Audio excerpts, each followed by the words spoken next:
నమస్తే అందరికీ. అందరూ ఎలా ఉన్నారు? బాగున్నారా? నేనైతే చాలా బాగున్నాను. లాస్ట్ టైం ఈ వీడియో పెట్టినప్పుడు నేను ఈ వీడియో కోసం డీటెయిల్స్ అవి ఏం చెప్పలేదు. ఈ వీడియోలో అయితే చెప్తున్నాను. సేవ్ అయితే చేసుకోండి.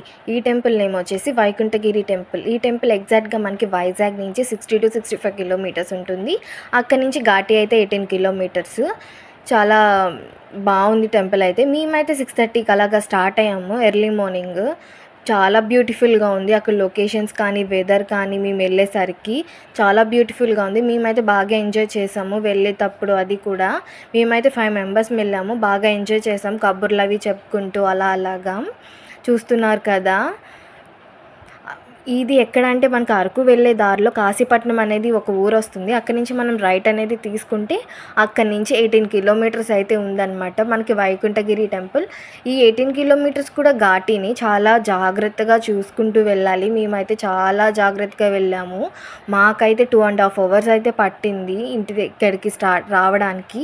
ఘాటీకి అయితే మ్యాక్సిమం 1 hour అయితే పట్టింది. టెంపుల్ అయితే ఇంకా కన్స్ట్రక్షన్ అయితే అవుతుంది. నాకు ఈ టెంపుల్ దగ్గరికి రావగానే ఒక ఫీల్ అనేది వచ్చింది నిజంగా. ఈ టెంపుల్ కూడా ఫ్యూచర్లో నాకు తెలిసి చాలా ఫేమస్ అయితే అవుతుంది టెంపుల్. ఎందుకంటే ఈ టెంపుల్ వచ్చేసి 3300 అడుగులు ఎత్తులో ఉందన్నమాట. సో అందుకని చాలా ఫేమస్ అవుతుంది. ఇది వచ్చేసి 22లో స్టార్ట్ చేశారు. ఇప్పుడు అయితే 24లో అయితే ప్రాణప్రతిష్ఠాపన అయితే చేశారనమాట. చూస్తున్నారు కదా. మేమైతే చాలా ఎంజాయ్ అయితే చేసాము. వెళ్ళేటప్పుడు అయితే ఫోటోషూట్లు తీసుకున్నాము. బాగా ఎంజాయ్ చేసాము.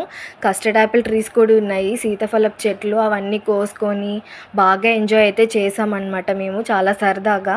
ఈ వీడియో కానీ మీకు నచ్చినట్లయితే షేర్ చేసుకొని సబ్స్క్రైబ్ చేసుకొని లైక్ అయితే చేసుకోండి.